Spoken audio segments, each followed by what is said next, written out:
All right, back for part two. Mm.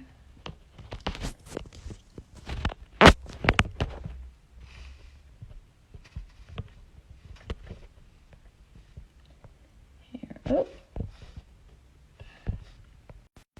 Here we go.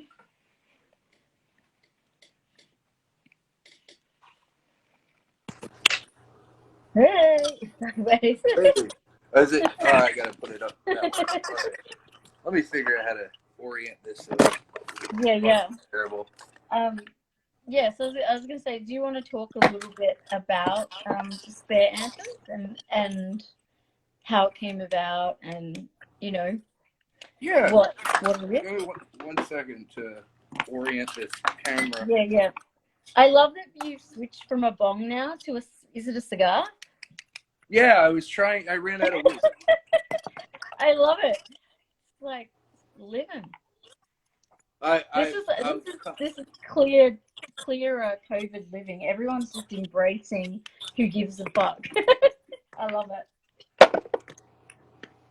Well, I mean, if there's any time, it's now. Yeah, exactly. Yep, 100%. So, I've hold on, let me grab a. Since we're going all in, I'm grabbing a glass of whiskey. Okay, go. Oh, there's a kitty in the background. There's a kitty in the background. Yeah, I've got 4 cats. Oh wow. Well, there's one. He's come. Oh, he or she is joined us. Let's see which joined color? us live. Oh, that's the big tabby. That is my senior kitty. Yeah. That is Kinski. Mm-hmm. And there's one over there. That his name is Rince. And then I have another one upstairs named Lindsay. And then finally, there's one named Jar Jar Binks. It's a little kitten. Oh my god! Why did you call her that? Well, it was because I was the only one that liked her. Oh my god! Really? Yeah, all of her brothers and sisters were playing, and she immediately bonded to me. And I was wearing an episode 1 hat, and she just climbed into my episode 1 hat and went, "She's the called Jar Jar Binks. She's my humble servant. She's to take to Gunga City." And that was it. Then I had another cat. What's the saying? Oh yeah, so we're talking about Despair Anthems. Yeah. So Despair Anthems is it's the sound of a bunch of people having fun. I mean, like, none of us expected the record to be heard by anybody. Mm-hmm. I don't think, certainly wasn't the intention to get picked up by Profound. Yeah. It all happened so fast. And then, the next thing you knew, we were recording with Jeff, who I love, and I'd always wanted to work with him, so no complaints there. And yeah, I mean, I couldn't be prouder of this record. It's a pop record made by 3 people that you wouldn't expect to make pop music. Yeah. And that's lent a kind of, like, people in the goth community have said it's mean. Like, it has a very mean kind of delivery. Yeah. That a lot of modern goth music doesn't have. There has a sense of, like, tenderness or danciness, or mine is just, it all comes from kind of a place of, like you said, that kind of like Nick Cave-y snarly aggression. Yeah. Which I even early Nick Cave, I love early Nick Cave when he was at the birthday party, and you can see that, like, Nick the Stripper and Release the Bats. It's such a huge influence on me. I mean, if it's not, like, super obvious from just the way I sing and all the weird antic stuff, like goth but not goth, I think that there hasn't really been much of an American equivalent. Yeah. And I think what better time than to goof around with friends and Yeah. do Nick Cave worship. Like Yeah. then when everybody's stuck at home and you Yeah. can't Yeah. go out, and all the lyrics are just black metal lyrics anyway. Yeah.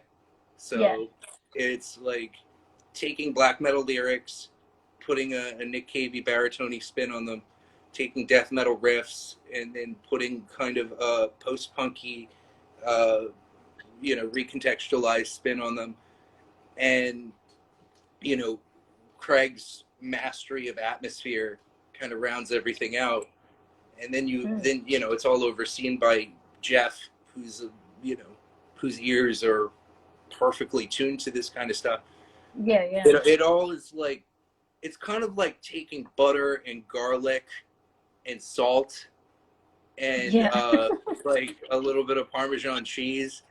It's like you can't really fuck up. How do you No. No. fuck that up? You just like you just go, you indiscriminately can throw that shit. Like if you measure it, even better.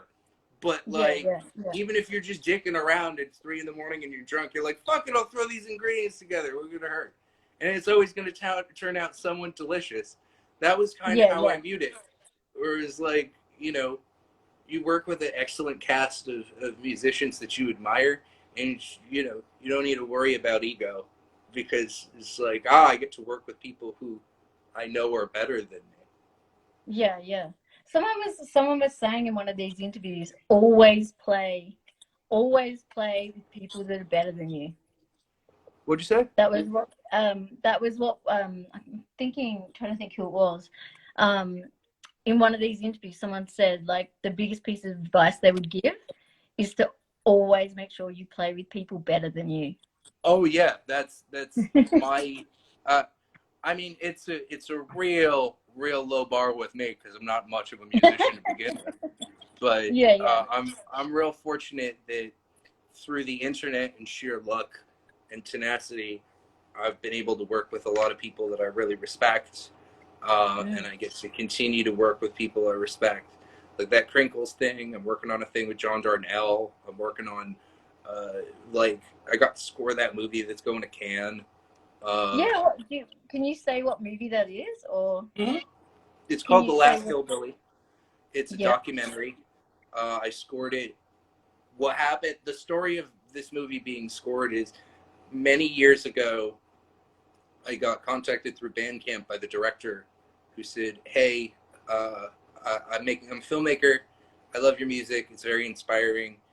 And I said, if you ever need to use my music in a score, this was before my music. This is back when I owned my music. Yeah, yeah. It was like, yeah, if you ever want to use it, I'm not going to charge you. Yeah, yeah, yeah. And so a couple years later, dude sent me a message. It's like, I finished my movie.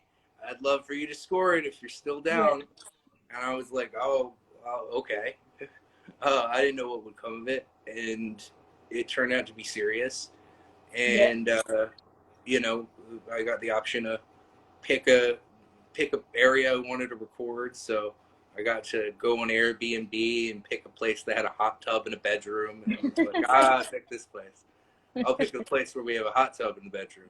And it yeah, was right yeah, on the French-Belgian border. So Dwid from Integrity and yeah, Cyber Fair was able to come by and yeah, picture plane, did some guest stuff on the record. And yeah, Tanya from Bismuth did some stuff on the record, or record score. Tanya was my was my partner at the time, both creatively and musically for it, and I wouldn't have been able to be done without them. And yeah, yeah. I think ultimately, at it was a dream come true. But by the time I was done with a year of Roadburn, Austin Terror Fest, Damnation, Wayne Stock, scoring that, the Crinkles. I made another record, Fake Grape. I did the End User collab, the Gavin Bryars record, Harsh Mouth. I was fucking done. I was like, I need Yeah, a break. I need a break. I'm tapping out. And then COVID hit, and I got a break. I got more than I can handle. yeah. So what's the deal with the crinkles? Okay, so the Crinkles is Well, okay, so there's I don't know if you're familiar with Neil Hamburger. Yes, I do know who that is. Yeah. So I'm a big Neil Hamburger fan, Mm-hmm. and Neil Hamburger had an album called Great Phone Calls. Mm-hmm. And Great Phone Calls, he had that prank phone call, I'm in your band. Now, for those who are watching this who are unfamiliar, the premise of I'm in your band is a gentleman calls up a classified ad for, you know, a musician wanted thing, Yeah. and basically is a giant douchebag and goes, "Oh no, buddy, I'm in your band." The guy's like, "No, you're not. I don't. I will fight you. You're not. I would never want to meet you." Yeah. And to me, it always just seemed funny because it always felt like that's what I do, where Yeah. I'm just I pester people who are much more successful and be like, "I'm in your band. Come on, we're gonna make music together." And you know, they're all finally they relent and go, "Fuck off, okay." And so I said, "Oh, what a great name for a project," because you know we're the fucking Crinkles, man. So I said, you know, we'll call ourselves the Crinkles, and it started because I wanted to start a project that sounded kind of like Punch, because I love Punch, and so I spoke to one of my buddies, Christian, who does Those Darn Gnomes and did the first track on 3 with me, and I said, you know, would you program like 7 or 8 tracks of Punch worship for drums? And buddy said, all right, shot those back to me in a staggeringly quick amount of time. Yeah.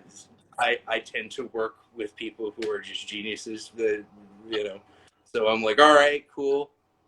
And then originally it was supposed to be Terry from Grief and Disrupt. And just, I think it was scheduling and, you know, recording just didn't work out. So I ended up working with my buddy Josh from Suffering Hour. And Josh is, you know, another Lord of the Riff. So it's like, you want to do a hardcore record? Yeah. And Josh shot back one of the most incredible, just incredible hardcore records out of this drum tracks. Yeah. And I was like, oh, it was quite literally like, oh, I get to be on this record? Fuck, that rules. And then I hit up Blake Harrison from Pig Destroyer and was like, would you throw some noise on this? And Blake was like, yeah. So, and then, you know, for bass, my buddy Zach is in Outer Heaven. And Zach's a friend of Josh as well. And so it was just kind of a no-brainer of like, I think it might have even been Josh who was like, let's get Zach on board. But I'm not quite sure. It was because it was so many fucking projects. But regardless, it was like, well, hot damn, now we've got like a super duper group. Let's not make an Instagram for it. Let's put out all the money that this makes. Let's go to animal rights charities because it would be cool to have it go to like an SPCA or something. And the drummer number 12 looks like you offered to put it out. So on Silent Pendulum, I think is what their label's called. So that's super cool. And then I've got a project that I've started with Jake from WADA. And that's really sweet. It's going to be like an industrial Skinny Puppy-ish kind of thing. I don't think I told them that it's going to be a Skinny Puppy-ish type of thing. So I'm finding stuff for the first time. That's why I asked for Danzig riffs, Jake. But like, yeah, I mean, I don't know. I look at my career and like it's been 10 years or 10 plus years of just doing weird shit, not really conforming to any sort of genre, or when people being like, what are people gonna think if you release a trip hop record and a witch house record and a noise record and a black metal record and a power electronics record all under the same name? They're not gonna listen to it. And I was like, no. And boy, did I overestimate people. So because people are just like, you have a noise project, right? And I'm like, yeah, well, we did a Witch House record, and they're like, I like that one album, fuck you, Morrissey. And I'm like, yeah, I got some shit. I gotta branch it off, so the post-punk project has its own thing. Yeah. So, you know, now instead of making something a Crowhurst record, it's the Crinkles, or Executioner's Mask, or Yeah. I'm working on a new Crowhurst record, but shit sounds like Radiohead covering Tame Impala. Like, it's not black metal. It's we're going to the studio that Bowie and Elton John and all these motherfuckers recorded at the Chateau La Roville, the one with where they wrote the Iggy Pop wrote China Girl about. Yeah. We're going with Randall Dunn, who did Earth and Sun and Emma Ruth Rundle and all the heavy hitters, the Mandy soundtrack. So we're like that. We were supposed to fly out April 2nd. Jokes on us. Didn't happen. It would have been cool if we all got trapped in a haunted French castle for quarantine. I mean, for me, totally. My bandmates would have fucking murdered me. But I would have been like, get the cameras rolling. We're gonna see some shit. But like, I guess that's the thing. You can't ever really stop making music. I never really had like recognition from Pitchfork or any of the things. I feel like a lot of my contemporaries who have we played festivals together and all that stuff. They've they've done it, and I know that it sort of means something different now than like in 2010 when I was a kid. I feel like Pitchfork used to matter, but I don't feel like they're representative anymore of, they used to like, you could always rely when they'd have like their list of like, these are the badass albums that are out at the moment. You pretty much all of them would be, and I feel like now it's just shit. And there's like a few gems, and then the rest is shit. Like, from my view. I mean, it's still where I find all my music and stuff. Like, it's one of the few publications like I read, but I recognize that like my career in music probably won't be one where there's lots of like big name press, because like starting in the noise scene, releasing hundreds of records under different names, it comes to a point where you have to decide, like, am I going to focus all my energy on trying to make records that these editors are going to want to see as being noteworthy, or am I just going to like release 100 projects of shit I want to listen to? I think at this point where you're like, you have a lot of things going on, it's like I recognized at a certain point that what I considered to be like personal success is not going to be something I'll probably reach, but what I could reach is something like a body of work that I feel like is something I at least want to listen to on a purely musical level. So I think Thomas King Duke made a good point the other day when he was sort of saying, like, if you are doing music purely to be noteworthy or that kind of thing, then you might be in music for the wrong reasons. And he said, he's seen quite a lot of people churn out shit and like like kind of blow straight to these kind of big press things, and then they kind of fade out like fairly quickly. And like, it's you got to be you got to be some meat with sizzle. It's kind of like I always try and throw cooking analogies, but it's like steak. You throw a steak on a hot pan. It's great. You're gonna have a raw inside. It's probably not gonna be super great. especially if Yeah. it's a big, like a piece of ribeye, for example. It's not going to be great inside. You just sear it. Or if you cook it for a real long time in like a sous vide or something, it might be Yeah. really, really great, but it's not going to have that. If you don't put that sizzle on it, it won't be the same. You got to Yeah. have the Yeah. sizzle and the and the cook time and the incubation, Yeah. Yeah. and that's a delicate balance because Mm. you've got to both put in the work for Yeah. yourself and also appease the 4 or 5 people who gatekeep everything else. Yeah. Um, Yeah. and And it was and like you were saying about the PR. Like, I agree with you 100% on the fact that PR is important. Like, and I always find it weird when people think like, hey, I'm just gonna put. There's very few people that can put something out and do no PR. Like, very it's few. hard, but also like the inverse of this, just being somebody who's like experienced this from a different perspective.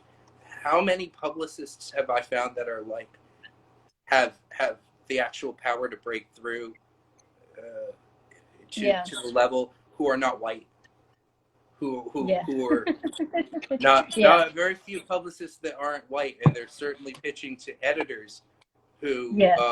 who are white. So you've already Yeah. got the wall, and then the other wall, and then as I was saying earlier, you got the label owners who are white, and, and then Yeah.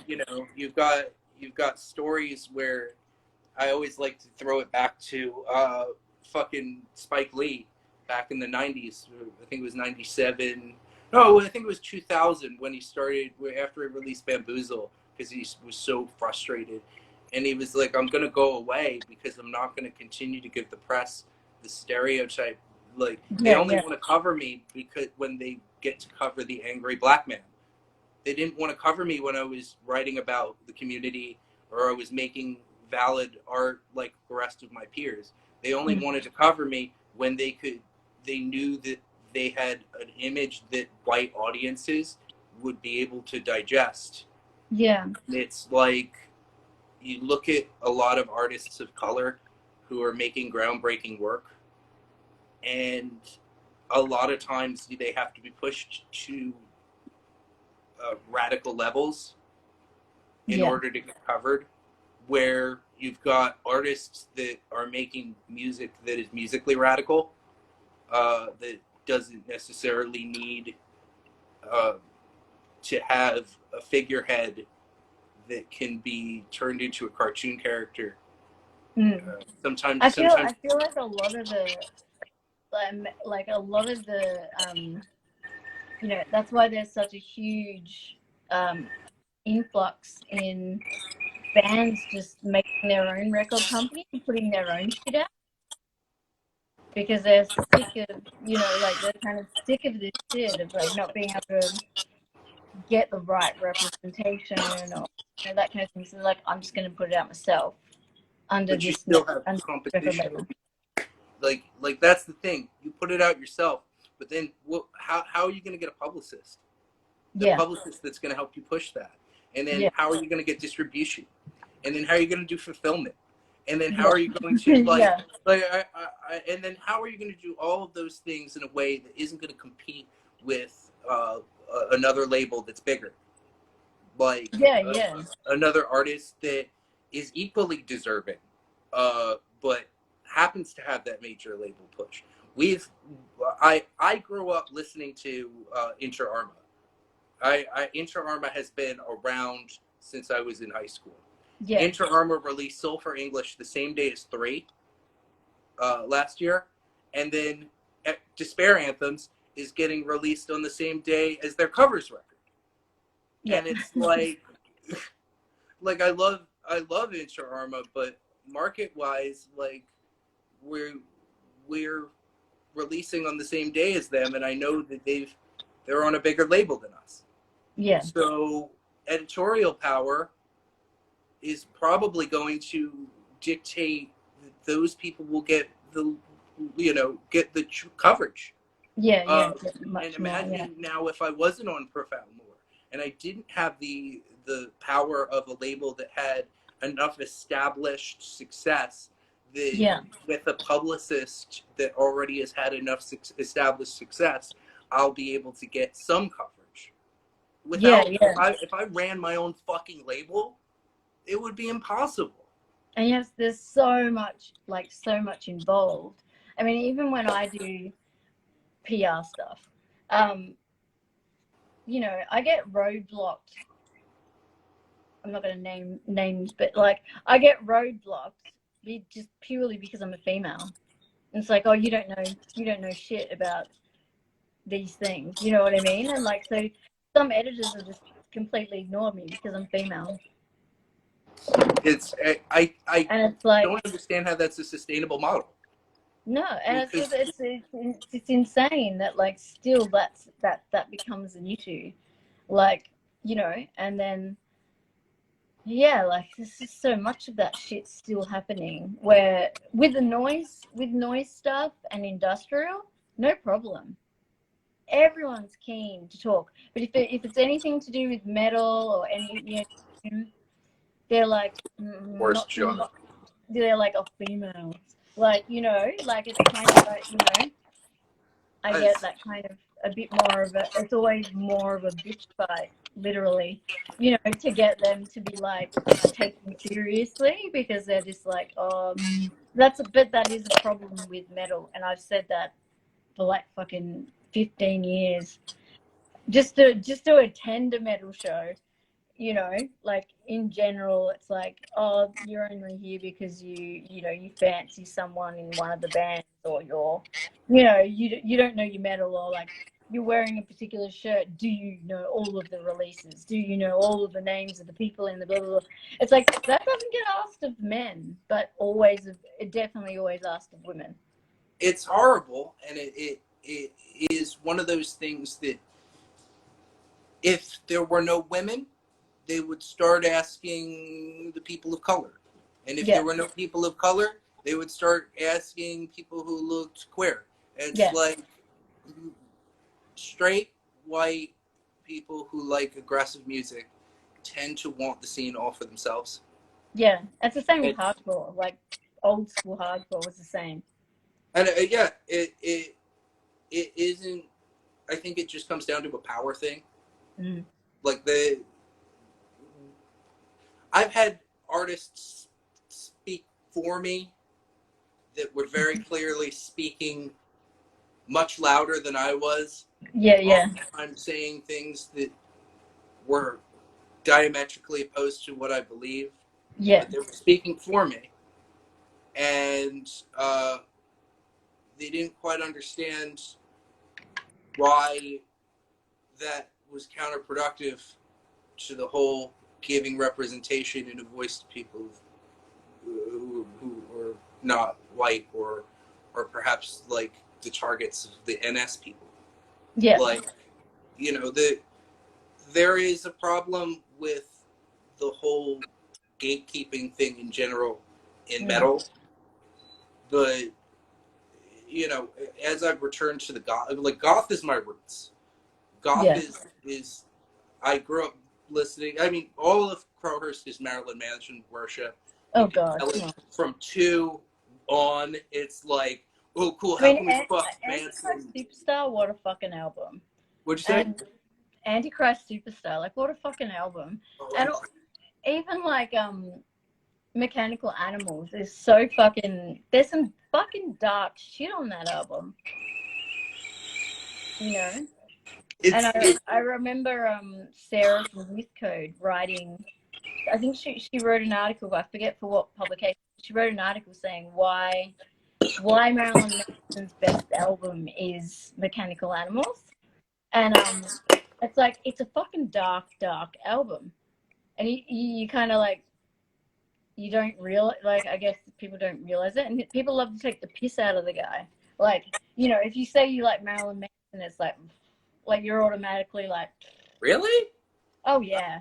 I mean, I feel like now it's like there's an acceptance of it again.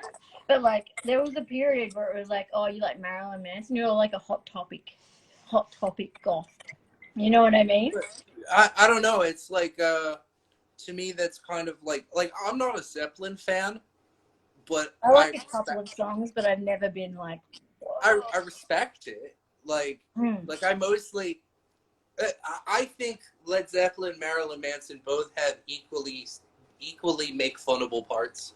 Yeah. Marilyn Manson has a corny anti-Christianity thing that just seems wildly dated and cheesy 20 years removed. In the same way that all those songs about fucking Homeboy's dick, like Whole Lot of Love, and like AC/DC and all those dudes were singing about their dicks. Non-stop. It was just riffs and dicks for the 1970s. Classic rock riffs and dicks. And like now, it's like you hear a Whole Lot of Love and you're like, all right, dude, we get it. We get it. Yeah. Like to fuck.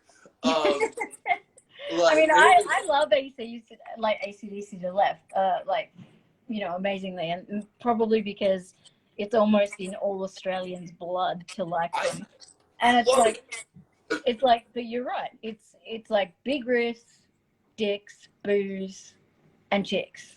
Yeah, but it's wonderful. It's a wonderful, simple formula in the same way that Manson has that wonderful, simple formula of pretty much the same thing if you swap out dicks with anti-Christianity bullshit and drugs and like self-loathing and I mean I always feel like Led Zeppelin is nothing but drugs and self-loathing.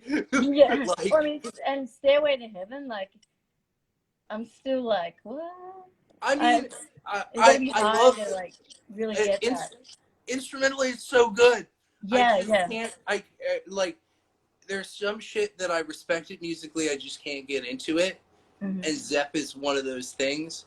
But I can understand how people would find Manson the same kind of like, oh, that's like, it's good, but it's dad rock.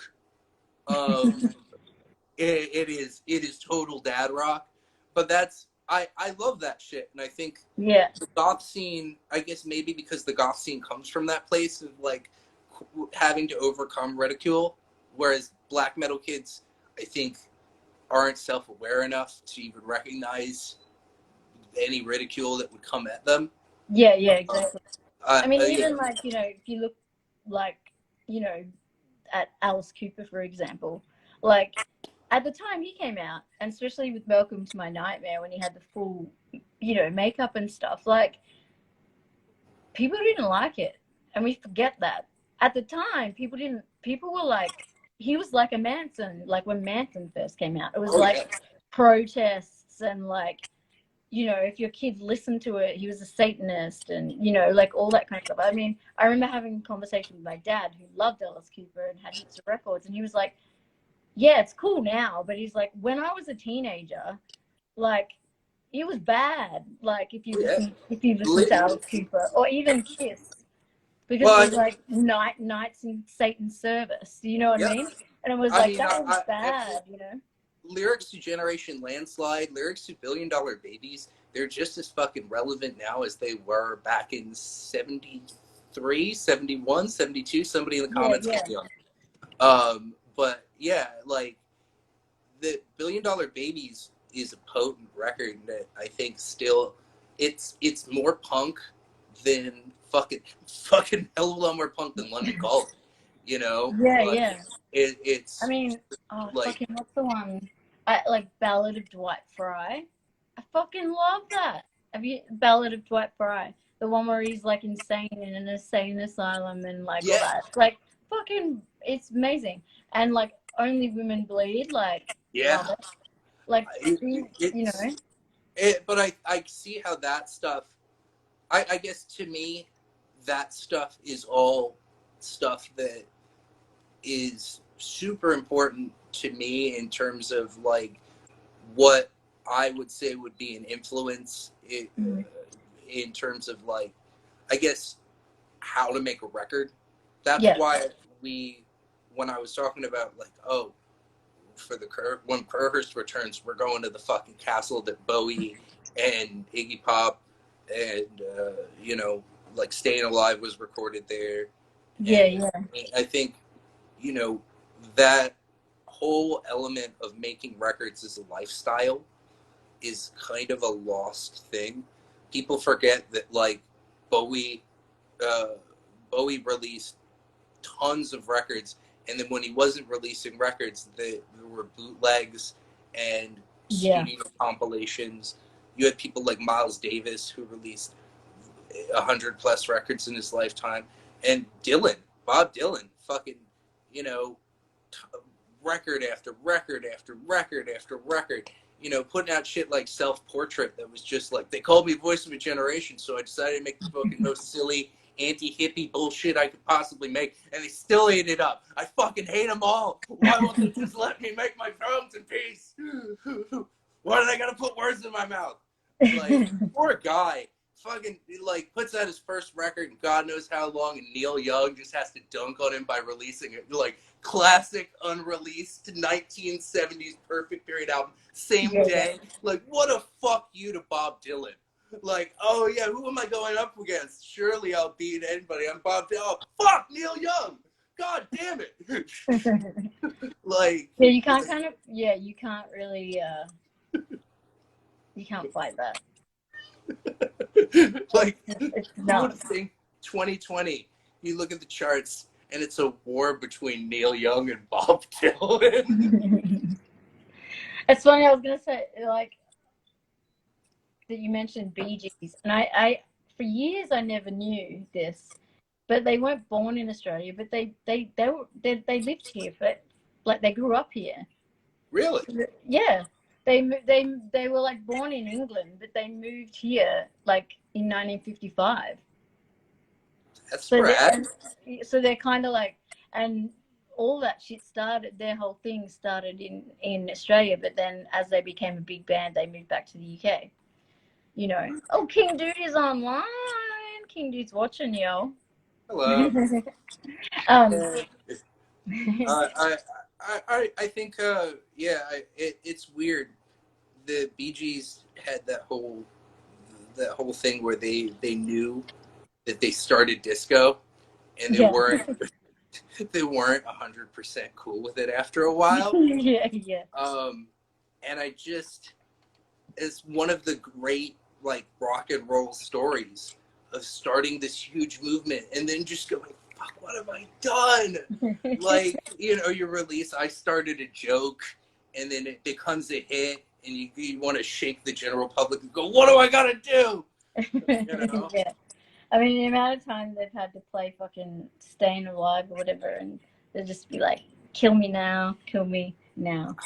But I was gonna, like, circling back to the whole, like, you know, people of color and, like, doing amazing stuff. I was gonna say, I've been listening to a shitload of More Mother. Yes. And, like, she released a new song like a couple of days, 5 days ago or something, and it's fucking next level. I actually, like, tweeted about it. It's just, like, so fucking good, and she mixes, like, so many different genres. And yeah, and I was, like, trying to think, like, what record label is she actually on? She is on Don Giovanni Records. Right. Don't ask me how I know this. She's also on Relapse for that Zonal project with Justin Broderick. Yeah, like, yeah. Forgot about that one. I think that More Mother's background in the jazz scene is really something that, again, I think you're starting to see more people be open to the idea of, like, maybe jazz doesn't suck. Like, for all this time, I think a lot of my, like, I don't want to speak for, like, a lot of people, but I know a lot of people I grew up with, when they think about classical music, they think it's pretentious. Or they think about jazz music, they think it's pretentious. And it's like, yeah, but you then bump Monoliths and Dimensions, or you'll bump Krallice, and it's like, what do you think those records are? What do you think, you know, like, what do you think jazz and classical music is? it's not just the things that you have created in your mind as these inaccessible tropes and Yeah, well, that's the artists. thing. It's like everyone is looking at the jazz trope and like, you know, like da-da, you know, like that kind of stuff, and like it's like it's been a massive influence on so many people, and even like blues and country.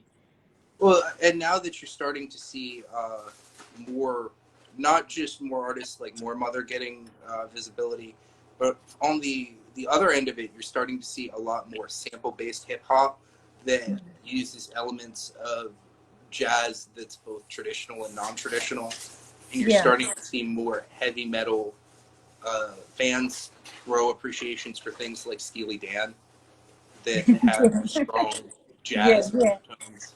So I think the the visibility of artists that come from that scene is going to do nothing but help push forward, like we were talking about earlier, pretty much every genre. You know, you see more Mother, like he said, they do it all. Yeah, Um, yeah. It's like noise, it's rap, it's like there's like doom and gloom and like all sorts of shit.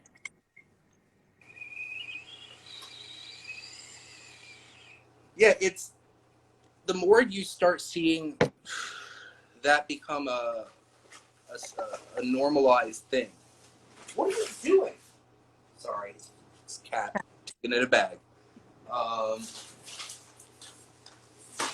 the more you start seeing genre blending normalize, Yeah, you know, yeah. now you want it to be visible, be visible. Is that Jaja?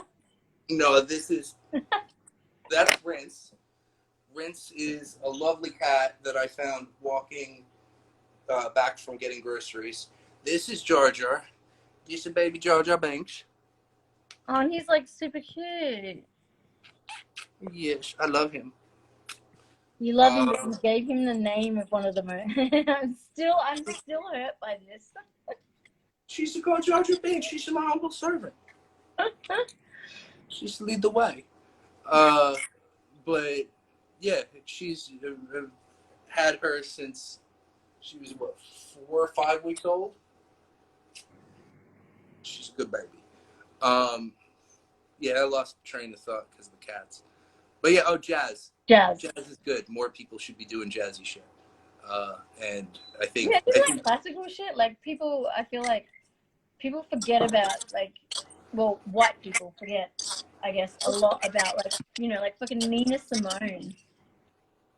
Fuck man, she's brutal, and like she, you know, she's fucking amazing. Her lyric writing, you know, just her singing style, like, and her classical playing on the piano is beautiful, but it's also quite aggressive. yeah. Well, I think circling back to lingua ignota, you can draw parallels between Nina Simone and what Kristen does, Yeah, and you know, Kristen comes from a classical background. I come from I'm a classically trained vocalist, and I know a lot of people who, you know, like I know Sam from Full of Hell plays brass instruments, and a lot of people come from that background of enjoying krautrock and jazz and things that are traditionally unpunk. yeah. But like after a decade of like again, no disrespect to the bands that do it. I would love them, I would work with them, but fucking discharge worship, jism worship, fucking obit worship, bolt thrower worship. I mean, I guess it's kind of like you remember that glorious period in American cinema where you had movies that every other one of them was like had Seth Green in them. Yeah, yeah, yeah. Like, I mean, it was great. Like from him being like, I don't know, 4, 5, Yeah, all the way up to adult. Yeah. every once in a while, I was interchangeable with Jamie Kennedy, Yeah, yeah. and then we all got to a point where everybody collectively agreed that wasn't okay anymore. Yeah, yeah. With society had progressed past the need for any more movies like that. Um, But I mean, And he gave Ginger's coverage. I'll give him that. oh, look, no knocking it. You look back at a body of work. I've copy of Idle Hands right over there. I love it. Great movie. Fucking Offspring playing. I want to be sedated. You can't beat that shit. Fucking, but smoking weed out of an asthma inhaler. Great tip Yeah, when you're yeah, like the age I was when that came out. yeah, But also, you don't need to do it anymore. yeah. I think now that we've fixed the Hollywood system a little bit, and there's enough representation for independent films that you can start to see movies like Uncut Gems getting just as much, if not more, coverage than any film that would be penned by the stereotypical Hollywood system. Yeah, Granted, it still had help being exec produced by Martin Scorsese, and it had Adam Sandler in it, but it had effectively first time Adam directors. Sandler is my fucking kryptonite. I mean, it's a killer performance, and I guess Yeah, my point is, everyone I've spoken to has said it's amazing and I should watch it. I have But an Uncut Gems tattoo. it's just Adam Sandler. I mean, I've got to I'll move put it past this way. it. I've got to grow and evolve. Well, when you grow up, here's the thing, and it all draws back to this point that we were making earlier. Growing up, being a young Jewish kid in the 90s, you had no representation. My dad's generation had Woody fucking Allen, the most obnoxious, nebbish, stereotypical, like, in comparison, we had who was at least at the time sort of cool, coming off of, taking Chevy Chase's job on SNL, fucking Adam Sandler. Yeah. And yet he had played a man-child in two of his biggest hits, but at least he wasn't fucking Woody Allen. And getting older and playing in black metal, I thought for a really long time, like what politically is there that I can do, because I'm not a political person. Yeah. And I realized that just realizing that what little visibility there was and still is, that we had, you talk about Adam Sandler, the one person I had fucking growing up that I could look up to is cool. And the universal reaction pretty much is, Adam Sandler, I don't know, he's sort of kryptonite. He's kind of fucking obnoxious. He was in Jack and Jill. That guy's fucking kind of a man baby. Like, like, it just proves what. See, I didn't even know he was Jewish. Exactly. Well, not only that, but like he had the Hanukkah song and was like one of the few people who wrote anything about there are lots of Jews and Christmas still happens for them too, and they feel sort of left out, and also Hanukkah sort of sucks in comparison, and like at least we need somebody within our own community to be like, hey, yeah, these things are all real. We all experience these as a culture together. Like that was it. So there's very little of that even now. There's few brown, few Jewish people. You know Paul Stanley and Gene Simmons are Jewish. Yeah, but we don't like to claim them. They're horrible people. Like, like really, really reprehensibly bad people. I think most Jews are just like, like let's again, pretend they don't exist. Yeah, well, it's like, dude, they just did shitty things. I remember when I was working for a promoter, which me and Kim and Dude like to call Dead Country, and Gene Simmons sued us. I didn't do the work, but previously, before the person in the role before me posted a famous photo of Gene Simmons and Cher, that one at like Studio 54 or whatever. And Gene Simmons was like, fuck y'all, even though he works with that promoter and is like always under them. So he sued the people that he like constantly tours with, and he sued us because we use that image, and it was like marked as Getty or whatever, but because they use that image, he sued us for a fuck ton of money. And it's like, dude, that image can be image searched anywhere. It's like the most used image, and it's like, you're a turd. You've got loads of money. Like, you're just a prat. I mean, I think that's one of those things that, like, I guess, you know, when you grow up within a system where you can get whatever you want, and Kiss unfortunately grew up within that musical system, then you have that sense of entitlement. But I feel like that's really atypical. And my feelings on Kiss are like great job, Gold Star, good time and place band. Glad they existed. Don't don't really need them anymore. No. I feel that way about Pantera. The world needed Pantera Oh, for a God. long Oh, time, yeah. and then the world stopped needing Pantera. Especially when the dude opens his mouth.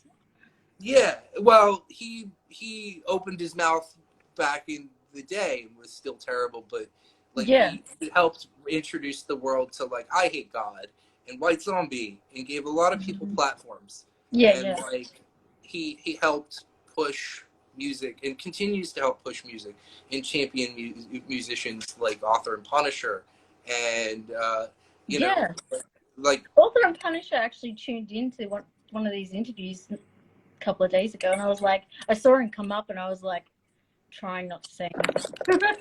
he's, you know, an inspiration, I think, you know, but you have, I feel like there's an eagerness to shut down a lot of people who are fans of a band like Pantera, or to shut down Pantera completely, and to judge this shit like, you know, through this shit that was made 30 years ago through the lens of today. That's not fucking fair. Like, look, I'm not a fan of Pantera entirely, but I recognize the need for somebody to blow up groove metal in America. Like, it needed to happen. They were there. That's great. But, you know, their Kiss is one of those bands where they work a nostalgia gimmick really, really well, and they have nothing new to offer. No, but I think that when you get down to them as people, like, they're people I'd rather not know, and I guess that's with Adam Sandler, he's someone I'd rather know. But probably don't want to. You know, most people are like, and I think that it just highlights the need for there to be cool Jews. You know, name a cool Jew. Well, I like Jason Schwartzman. Jason, if when you think about cool Jews, Jason Schwartzman's what pops into your head. It proves my fucking point. My God, you didn't even say the Fonz. The Fonz. Henry Winkler. Henry Winkler's a Jew? I have no idea. Henry the coolest Jew I can think of. You know what? I always thought, funnily enough, the Fonz was Italian for some reason. Jews and Italians get a lot of very similar, a lot of similar mannerisms culturally and physically, but you know. I love that you're dogging me for liking for Jason. The Fonz is one of ours. We claim the Fonz. I can't believe Jason Schwartzman is where you go. That's rough. Again, I think that there's nothing more that I can say that would prove my point more than you saying cool Jews like Jason Schwartzman. Like, fuck's sake, we need a Jewish Miles Davis. You know, like. Well, I was gonna say Larry David as well. Larry David is cool. Larry David is cool, I guess. He's cool for a guy who built his whole career around being an old Jewish man. Yeah, I'm not a Seinfeld fan, but I'm a Curb Your Enthusiasm fan, so I do really like him. But they're like, yeah. He's not who I would call cool. No, well, see, I think he's cool, but yeah. He's cool, but he's not like Miles Davis cool. He's Larry David cool. Yeah. you know, but like, But he's I not guess dating sportsmen. I just think that growing up a brown Jewish kid, I had like I had Prince. I looked Yeah. at Prince and went, "There's a dude with a similar skin tone who's hairy, who has managed to get laid. Okay, I fuck with that guy. I think that's a guy. Either way, I fuck with it. You know, like Yeah. it just underscores like, you know, what I realized that I wanted to do in terms of just, okay, I want I if I'm gonna rally for anything, I want there to be more representation for like non-nebbish, you know, ethnic people who aren't, you know, I know the narrative that white people like to push is a very, like, white people love ethnic purity no matter what it is. They don't like shit that requires more than a sentence worth of explanation.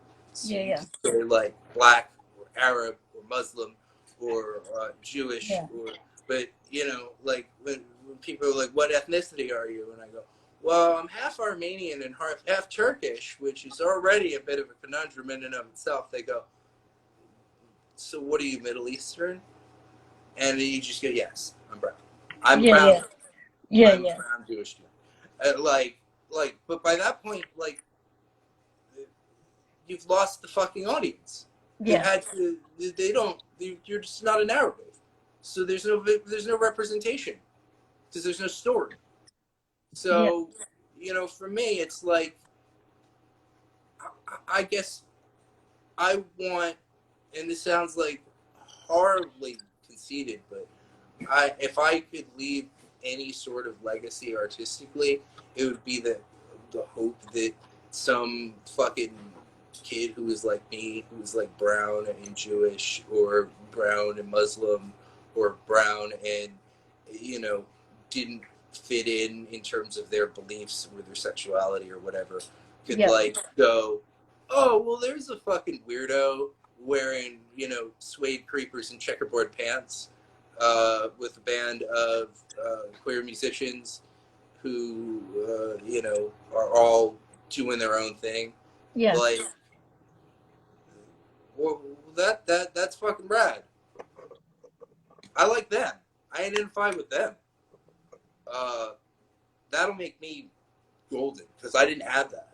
Yeah. You know, like, queer musicians were around, less so, but like, again, like, you're starting to see the rise of LGBT music. Yeah. Still Like you were nominate saying, Jews and yeah, brown people. yeah.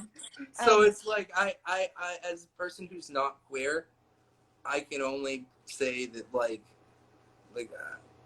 I don't know, my band is queer, Mm-hmm. uh, and most of my audience has been queer. I don't know, maybe it's because we always worked with like queer visual artists, and I grew up in a predominantly queer household, so I don't think I put off the kind of like hetero mask energy that a lot of artists in the genre do. Yeah. But I don't. You buffering. Is the fact that, like, I don't know, you if we put more people who didn't fit this stereotypical narrative of what an Like you were indie, talking about Dream Crusher earlier. yeah, Dream Like, Crusher, yeah, it's like not, I was looking, he says like it's nihilist queer revolt music. yes. It's Like, like, why hasn't anyone picked this up?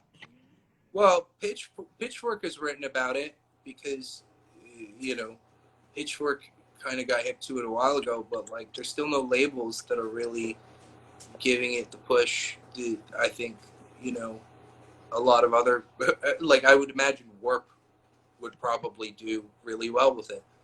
But Yeah. I think it's interesting. Uh, if you looked at Twitter during the whole, We're getting the warning again. Do you want to keep gabbing? yeah, yeah. Yeah, cool. All right, I'll call you back. All right.